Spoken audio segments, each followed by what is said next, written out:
వజ్రపు ఎర్రన్నాయుడు జయంతి సందర్భంగా ఆయన కుమారుడు కేంద్ర మంత్రి రామ్మోహన్ నాయుడు నివాళులు అర్పించారు. గల్లీ నుంచి ఢిల్లీ వరకు సాగిన ఎర్రన్న ప్రస్థానం ప్రత్యేకమైనదన్న రామ్మోహన్ నాయుడు తాను ఎప్పుడు ఎవరిని కలిసినా తన తండ్రి గురించి మాట్లాడతారని గుర్తు చేసుకున్నారు. ఎర్రన్నాయుడు విగ్రహానికి పూలమాలలు వేసి నివాళులు అర్పించారు.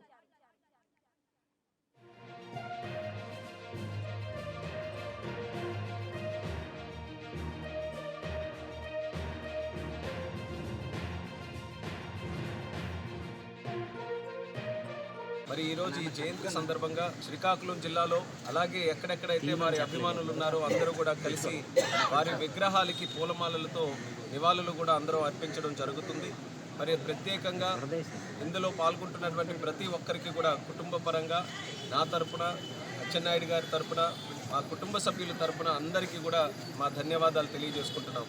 ఆయన ఈరోజు దివిని విడిచి సుమారు 13 సంవత్సరాలు 14 సంవత్సరాలు అవుతున్నప్పటికీ కూడా ప్రతి ఒక్కరూ గుండెల్లో పెట్టుకొని పూజించుకొని ఎర్రన్నాయుడు గారితో ఉన్నటువంటి పరిచయాలు కానీ, అనుభవాలు కానీ, ఆయన వాళ్ళందరికీ చేసినటువంటి సహాయ కార్యక్రమాలు కానీ అవన్నీ కూడా ఇప్పటికీ కూడా గుర్తు చేసుకున్నారంటే అది మనందరికీ కూడా ఎంతో ఆదర్శప్రాయమైనటువంటి నాయకత్వం అనేది మరొకసారి తెలియజేసుకుంటున్నాను. ఎర్రన్నాయుడు గారు వచ్చిన తర్వాత, ఆయన రాజకీయాల్లో ప్రవేశించిన తర్వాత ఎన్నో మార్పులు మనం చూసాం.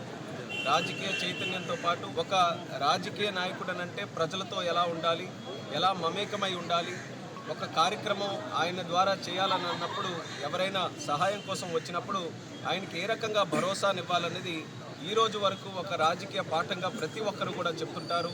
ఆయన మార్గాలలో ప్రతి ఒక్కరు కూడా ఫాలో అవడానికి ప్రయత్నం చేస్తారు. అందులోనే భాగంగా నేను కూడా ఆయన ఆశయాలకు ముందు కొనసాగించడానికి చిన్న వయసులో రాజకీయాల్లోకి వస్తే ఎర్రన్నాయుడు గారు వారసుడుగా నన్ను కూడా ఆదరించి 3 సార్లు పార్లమెంటు సభ్యుడిగా గెలిపించి ఈరోజు ఒక చిన్న వయసులోనే కేంద్ర మంత్రిగా కూడా అయ్యే అవకాశం ఇచ్చారనంటే దానికి ప్రధానమైనటువంటి కారణం ఎర్రన్నాయుడు గారి తాలూకా రాజకీయం అనేది మరొకసారి తెలియజేసుకుంటున్నాను. మరి ఈరోజు ఈ జయంతి సందర్భంగా శ్రీకాకుళం జిల్లాలో అలాగే ఎక్కడెక్కడైతే వారి అభిమానులు ఉన్నారో అందరూ కూడా కలిసి వారి విగ్రహాలకి పూలమాలలతో నివాళులు కూడా అందరూ అర్పించడం జరుగుతుంది. మరి ప్రత్యేకంగా ఇందులో పాల్గొంటున్నటువంటి ప్రతి ఒక్కరికి కూడా కుటుంబ పరంగా నా తరపున, అచ్చెన్నాయుడు గారి తరపున, మా కుటుంబ సభ్యుల తరపున అందరికీ కూడా మా ధన్యవాదాలు. Please subscribe to YK TV Network. Please subscribe to YK TV. Please watch YK News. Don't forget to subscribe YK News channel.